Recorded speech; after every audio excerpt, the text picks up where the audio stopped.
I think I kind of sort of suffered a bit of like a burnout at the time. It was just too much. It's Right. just overwhelmed by it all. I just lost kind of the interest and how can do it, and was a lot of stress involved and money and commitments and students and this, that, tax and all that sort of stuff. So and anyway, I mean, I basically just like had this sort of burnout that expressed itself kind of like anxiety attacks and stuff like that. It was quite intense actually. Wasn't Right. just like, oh well, take an aspirin and you know Right. Right. it was actually quite severe. And it really, I mean, I was I mean, for me that was a new experience, because for the first time I had the feeling as if I couldn't function anymore. And that wasn't, I was, I'm a martial artist. I mean, I get up again, like, I don't stay down, I mean, defeat is only temporary, you get back up. And but this was really different. And so I kind of made a decision whether to go with medication or meditation. Oh, okay. Okay, so I went with meditation because obviously that was closer to like my background, like in martial arts. And I found a meditation teacher to teach me how to meditate. And it really did me a lot of good, a lot of good. And my teacher at the time in England, he sort of said, like, listen, if you're gonna do this, like on a regular basis, I'd just like to tell you, like, your life is going to change. Oh, wow. Yeah, well, okay, I'm probably going to be able to sleep better, lose some weight, and whatever kind of. But oh boy, I mean, was that an understatement? I mean, that was unbelievable. I mean, like this is only really sort of like we're talking, 3 years ago. Wow. It. I mean, and that's I'm no longer a martial arts teacher. I'm no longer a business owner. I'm no longer in England. I like, I've sort of like come completely away from like a, Orthodox Islam in that way, kind of like, and my life has totally, utterly transformed, and yeah, and it was that meditation thing, and the key thing for me that kind of did that was suddenly, this, what sort of what disappeared somehow in this process of I don't know if you want to call it enlightenment, was this the disappearance of fear. Right. Suddenly I realized that fear, which is a central theme in religion, especially like Abrahamic sort of Right. Christianity, Judaism, and Islam, fear is fear of God, taqwa and khushu' and all this kind of stuff. Is very crucial, fear ittaqullah, fear Allah, Yeah. Yeah. and so what happened was then suddenly, and I really felt uncomfortable with this constant threat in the Quran of violence and torture and damnation. And before, I don't know, I don't know whether it never really bothered me, but I mean then it really started to bother me. Hmm. Why am I sort of like, why do I have to live in this sort of under this constant threat? Right. That like, and if you don't do this, then, and if you don't do that, then, and God hates the unbelievers, and God, and it really, it became really extreme. And of course I speak Arabic, it really stands out, I mean, it's strong language the Quran is using, and sort of that kind of, I was sort of marinating in that for a while. And then at the time I started doing some traveling, and I went to Turkey for a year and was teaching English there. From then I moved to Malaysia, just to kind of, I was like moving around the Muslim world and kind of, I don't know, maybe I was looking for a deeper meaning or reconnect or something like that. Right. And, it was really, and wherever I went, I mean, like, in Turkey or Malaysia, like, it was the same picture, like it was uninspired and uninspiring. Right. It was Right. not the same, or I mean, especially if you've been hearing this stuff like for 30 odd years, Yeah.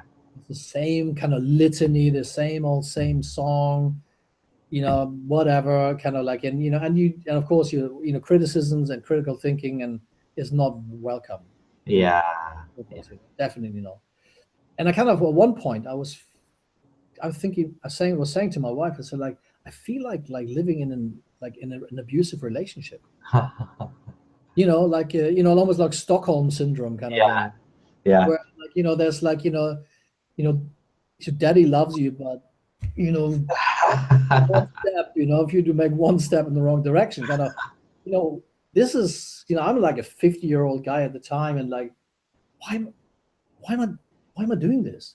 Yeah. It doesn't make sense to live like that. And sort of, can you see, it was like was built like an onion, kind of like layer upon layer, kind of suddenly went like, and you kind of like, and then of course, how it is once you sort of, you kind of step out of that, the context of, your worldview, suddenly kind of try to, and now of course the meditation, I was still doing that, of course.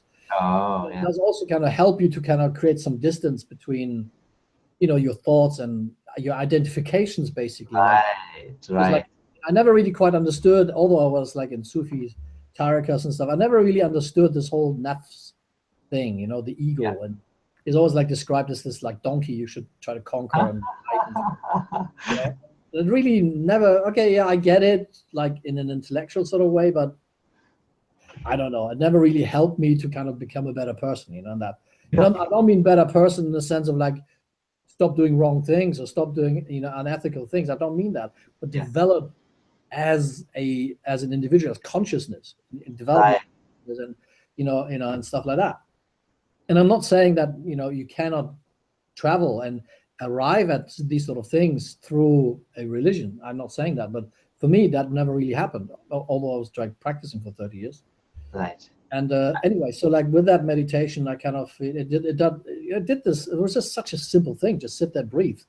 Right. Right. I I, mean, nothing. I found the same kind of wisdom as well in when I started studying mindfulness and Buddhism, and I'm seeing something very different than the Abrahamic religions. Like even I think even though Sufism I think has some of those attributes like you're saying of this nafs, it's never from the same perspective of like distancing yourself from your thoughts. It's more about distancing yourself from your desires.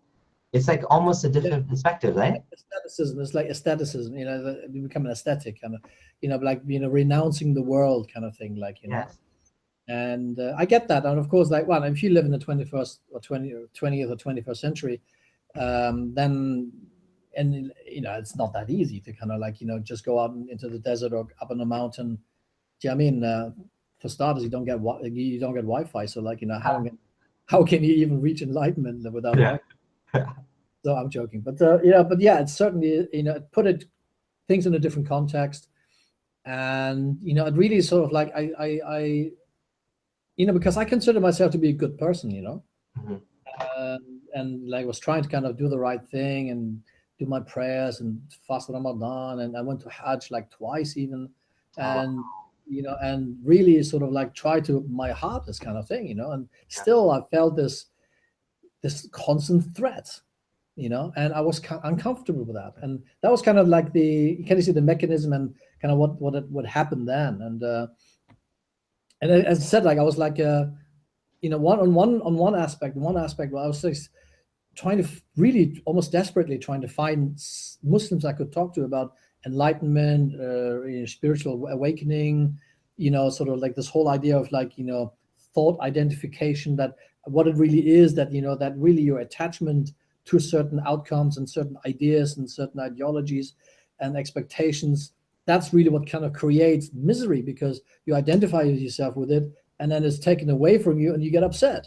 Right, you right. know, and I've never really sort of had that presented to me like from a Muslim background. And I met one guy. I met one guy in Malaysia, and who kind of also read some of these traditional, the spiritual teachers. Like I'm not sure whether you heard about Adyashanti. He's like, Oh, just a little bit. yeah, he's in America. He's like from Los Angeles. So he's like an American kind of spiritual teacher. And like, this guy, wow, I one particular book I read that totally saved my life. And of course the man himself, Eckhart Tolle. I'm not sure whether you know him. Yeah, definitely. I read his book. Yeah, He's Eckhart Tolle, yeah. amazing. Completely. That guy is absolutely on another level. So I Right. mean, anyway, that guy I met in Malaysia, he actually had heard of these things, and I was like I was talking to him like, why is nobody teaching this? I mean, this is not some far out stuff. This is really basic. Right. Really going to help you with yourself living a more conscious, fulfilled, happy life, Right. And he said, yeah, you're right, because and he was like still like me as a convert, and and he was sort of also like a teacher and imam and stuff, and he was saying, yeah, but I'm sort of, the problem with Muslims is if you come from anywhere outside Islam, any other source than not Quran or Hadith, they won't take it from you. Yeah. And especially like particularly with spiritual kind of teachings. Yeah, that's a big problem in the Muslim community, where I used to doubt this too when I was a early Muslim. I was like, anything certain things I would read, you'd have certain Muslims tell you, oh, but why do you need to read better way to live your life, or 15 ways to make friends, and like all of these type of books, right? To influence, like Dave Carnegie, anything like that. They're like, oh, why do you need to read that? We have everything we need in the Quran and Sunnah. For this 7th century book and this 7th century man that was living in a specific context and time and place. Apparently, there's all of the wisdom you need for all of eternity. And I used to be confused about that too. I was like, does that make sense? But thankfully, I didn't limit myself only to the Quran and Sunnah, and I was able to go outside that. So that's something you experienced as well. Like anytime you brought up anything, it was like, no, haram, right? Yeah, obviously. I mean, you get that kind of like because obviously people are who kind of they don't know what you're talking about. Most Muslims and most people who live in a particular worldview, whether you're a devout Christian or devout Muslim or devout Jew or whatever, you never look above the parapet. I mean, you're very much sort of like this sort of confirmation bias. You look at the stuff that confirms what you're thinking already. Very few people are interested in challenging their current belief or thinking. Very few people are interested in that. Very few people, because the thing is, it will provoke change, and change is painful, and it can have some very serious consequences, like particularly with people leaving Islam. I mean, it's totally traumatic for some people. They have to literally decide to leave their families, get divorced, never see their children again. I mean, like, it's extreme, and not even talking about death threats, even. Like, I mean, come on. I mean, that's like, I mean, so I mean, it's extremely courageous, to say the very least, kind of for somebody to I mean, particularly if you come from like a Muslim family, if you live in Muslim countries, I mean, I cannot even begin to imagine what that is like. Exactly. And me and you, we're lucky because we're able to kind of do what we want, right? Like I'm in a very liberal Muslim family. Your family obviously is okay with you doing whatever you like as well. And obviously we're both grown men, we're living in the West. That's one thing I personally love about the West is, we have this sort of tolerance for people to be who they want to be, even if it's whether you're gay or whether you're straight, whether you want to be a Satanist, or whether you want to be a Buddhist, or whether you want to be a Muslim. You have that right to be who you want to be, and nobody's going to hurt you just because you don't want to go by the official religion of Britain, which is, Christianity. I mean, I'm like, I can say Christianity sucks all I want, and nobody's going to hurt me. I mean, some people might want to hurt me, but it's officially protected under law that you have the right to say that I don't agree with this point of view, right? And plus, of course, it doesn't really help their own cause to kind of like suddenly issuing threats. I mean, I mean, really, like, hello. I mean, you're talking about Islam, salam, peace and harmony, and then you sort of like somebody says something you don't like, that I kill you, that's that puppet, the failed terrorist.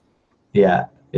So I'm interested. So I want to hear a little bit more about the meditation thing, because I think that's, in the kind of ex-Muslim community, let's say, I feel like, people are wondering what can they do now that they've left Islam and they don't have spirituality anymore. Like, for me, this Eckhart Tolle, I forgot the name of his book now, but his book for me, it was fantastic. And who else did you recommend, you said, for learning about meditation? Adyashanti. Adyashanti, okay. Adyashanti, yes. Adaya, and then Shanti, Adyashanti, something like that. I found him, Adyashanti. You can look him up on YouTube, and he talks about like this. What I like about Adyashanti in particular is that he talks about non-abident, enlightenment, because Right. that, you have like states of enlightenment, but they're perhaps non-abiding. It could, you kind of like it, you could kind of it could lessen or maybe even completely go away. But anyway, the once you initiated that process of realization or spiritual awakening, it's something that will certainly continue to be part of your life. And he even explained that in his own sort of life journey, where he had realizations and awakenings. But there was like, we're talking about plural, okay? There was like stages that then lessened again and came back, and you know, and he's really amazing in the way he, as a Westerner, when he talks about like sort of Buddhist and spiritual teachings in a context that Westerners can understand it. And I really, really, if you ever had a feeling of like, you suddenly, whoa, you kind of challenge it, an awakening. It can really happen quite suddenly, and almost like without meditation. Even like there's people who just wake up, and don't know what they're supposed to do with it. Yeah. And Adyashanti is a really good person who can help me on when I had that really which was kind of caused through this crises, through this burnout. Suddenly things happened. I didn't really want that. It was not very pleasant, to be honest. Yeah. And I didn't ask for it. I was quite happy where I was, and it did happen. And then suddenly it kickstarted everything else. Of course, with hindsight, it's great because you develop further. You grow as an individual, become more conscious and aware. Which is, I think, in some ways, you got to ask yourself as a religious person. I mean, what is the purpose of your religion? I mean, is it like it means to an end or an end in itself? Right. Exactly. And that's kind of like my own development has always kind of gone sort of hand in hand with the martial arts and Islam. And I had that other thing that kind of went on alongside with it. And for me as a martial artist, I always did ask myself similar questions. Like when I was teaching a particular style of martial arts, do I do this because I'm a purist, or I'm a stylist, or I'm exclusive, like committed to this style, to this teacher, or because I was teaching it, and like, can I really send people out in the world thinking they can defend themselves, but actually when sort of the proverbial mess hits the air conditioning, sort of thing, suddenly they just die quicker, because I show them rubbish, Right. So in a similar sort of way, what's the purpose of being religious? What's the purpose of being Muslim? Is that just to be Muslim? And then it's just go become a consumer, kind of, like everybody else. You just say what everybody else is saying. You're, engaging in the same kind of mindless behavior. You propagate truth. You talk about people behind their back. You kind of do all these things. Okay. Right. And then you still call yourself Muslim. And, I mean, I was like, at some point, I was always kind of thinking like obviously still while I was more religious, like, look, hey mate, if this is not really obviously not working for you, I mean, you're doing all these prayers, you fast all this time, like, but you're still a dick, so it's not really working, is it? Why don't you try something else? I mean, because obviously it's what's the point? Yeah. And again, one thing that really amazed me when I read The Power of Now, that's the name of the book someone mentioned, it's called The Power of Now. I was like, as a Muslim for 15 years, I never heard this stuff before. And with Islam, it's always like, don't do this because, you don't want to make God angry. Basically, you want to become a better person, but at the end of the day, God will give you the reward for that. You be good, and you'll get this sort of benefits, and including God's pleasure, and you'll go to paradise. And sometimes it's even like you can intercede for people and save them from hell. But there's this concept of detaching yourself from your thoughts.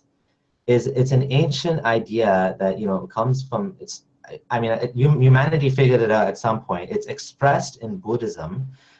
This idea of you are not your thoughts, and what you're thinking is not you, right? And that's just such a radical idea for me. And this whole idea of detachment from desire not from, you know, deferring your desire to paradise. Then you get your virgins, and then you get your wine in paradise that doesn't, you know, intoxicate for some reason, which makes you wonder why you even want to drink Don't forget all the sex, the orgies, the sex it. orgies. Yeah, so it's a completely different reason to kind of better yourself. It's not like I'm not doing this because I don't want to be punished, or I want to be. It's more like I become content by, you know, distancing myself from my thoughts and my desires, and it's a completely different perspective, and it's eye-opening when you hear it. You're like, wow, you know, like, and you know, people sometimes say that, oh well, you're just replacing one religion with another, but the thing is, you don't need the dogma for that, right? Like, you can take the mindfulness out of Buddhism, and you can say, forget the wall, you know, you don't even need to believe in reincarnation, you don't need to believe in karma, you don't need to believe in any of that stuff. You can actually do this, and this thing will, like you said, it actually changed your life. There's actual science behind this, right? And you said it changed your life in a way that you never expected. Yeah, I mean, completely. I mean, if you meditate, you know, I mean, I couldn't meditate like to begin with. My wife was always like way ahead of me, and she's always like trying to kind of get me to meditate and stuff. And I mean, 3 minutes and I was off because I was like thinking about marketing ideas and what and the book titles I could like, you know, come up with, and I could never focus on anything for very long. Like, you know, attention span of a like, you know, very nervous housefly. But but then when, but I think a lot of times what happens is, for many people, I'm not trying to make like a sweeping statement, but for many people it tends to come with a certain crises of some, either Right. health or faith or relationship or something like that, something very, very serious that kind of challenges your status quo, challenges your worldview, just challenges you as a person living, existing. What is what I mean, really, the basic, like, who am I really? Like, really, I'm not what the labels that people have put on me, like, I'm a father, I'm a brother, I'm a Muslim, I don't know, I'm an engineer, I'm a student. That's what you do. These things are kind of stuff that happens to you. Okay, that's not who you are. Right. And the meditation just helps you just to kind of create that gap, like between you, initially between your thoughts. And because we all are totally busy with, like, we repetitive thinking. We think there's like thousands and 10,000 thoughts that kind of, are like going through our head like constantly every day, and most of them are repetitive, they're completely unproductive. Okay, and the thing is, and first of all, that you realize that, all that noise is like two or three radio stations going off at the same time. That is that white noise almost. That is not who you are. Okay, that's not you. You are not what you think and what you think you are. And Yeah. once you sort of realize it, you suddenly, like, you'll be able to kind of, almost like in a cinema, kind of sit back and observe your thoughts. And before you were like in it, like you were deeply involved. And but now you are able to sit back and observe your thoughts, and suddenly you realize, hey, there's me and there's my thoughts. And that's quite a real kind of profound realization once you get to Yeah. that point. And of course it does go. I mean, that's just the beginning. I mean, Eckhart Tolle sort of said it once. Once you once you understand what I'm talking about, it's too late. Your spiritual transformation has already begun. Okay, there's like no going back. It may take the next 30 years or something, but it might just take 30 days. But once you understand what I'm talking about here, you know you're on your way. Basically, something has clicked, something has happened. You see. And for me, for the longest period, I mean, yeah, well, whatever, kind of, what's on TV, kind of, I'm not really, I prefer more noise, not just the noise in my head. I want the noise outside my head as well. Please give Yeah. me, like, and that's Yeah. really profound, kind of like, once you understand that. And, now we kind of have moved into a time as well where this knowledge just, is quite accessible. I mean, and you don't have to really sit down and meditate for, like, half a century, look at a cave, or sit in the cave and, yeah, completely, separate yourself from the world. It's not necessary anymore. There's something going on in humanity, as like we are evolving. Our consciousness, we are evolving, and you can see that by all Yeah. the stuff that's going on, because if you want to call it like that, the dark forces. People are just not interested in peace and harmony and spiritual growth. They were really busy, kind of trying to maintain their influence. It's very visible for me, at least, I think. And so the spiritual thing, and again, once you break out of these confinements, I mean, again, like with family or religion, again, like I think I owe a real huge debt to Islam. I mean, there's no doubt about that. I mean, I wouldn't be where I am now if it wasn't for Islam and me being a Muslim. It's very clear. Right. And I would never actually sort of badmouth Islam or what it has done for me. Is just made phenomenal. And I mean, there's all kind of like speculation what could have been or whatever, but I'm immensely grateful and I'm very happy that I don't regret that I have undertaken this journey and where it has led me. Right. So I'm sort of it was, and to be honest, it was a lot of fun. Most of the time. Yeah. There's definitely a lot of good things in, I guess, in many religions in the world.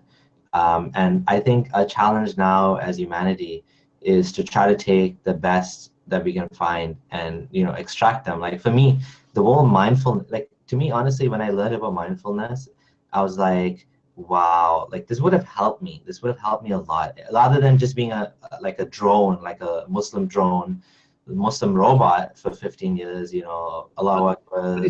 You see, Abdullah, at the time, if somebody would have come up to you and would have talked to you about these things, you probably would have like, astaghfirullah, brother, what are you talking about? This is bid'ah, get away from me, you Satan in disguise. Like, I don't want to know you. You kind of, you wouldn't have been ready for this sort of stuff. Yeah.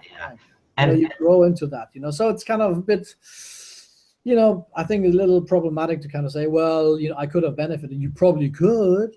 Yeah, my dad tried to get me into meditation many times, and he used to tell me, the way you're following Islam, the Islam you're following, it doesn't seem really spiritual, and you should do some meditation.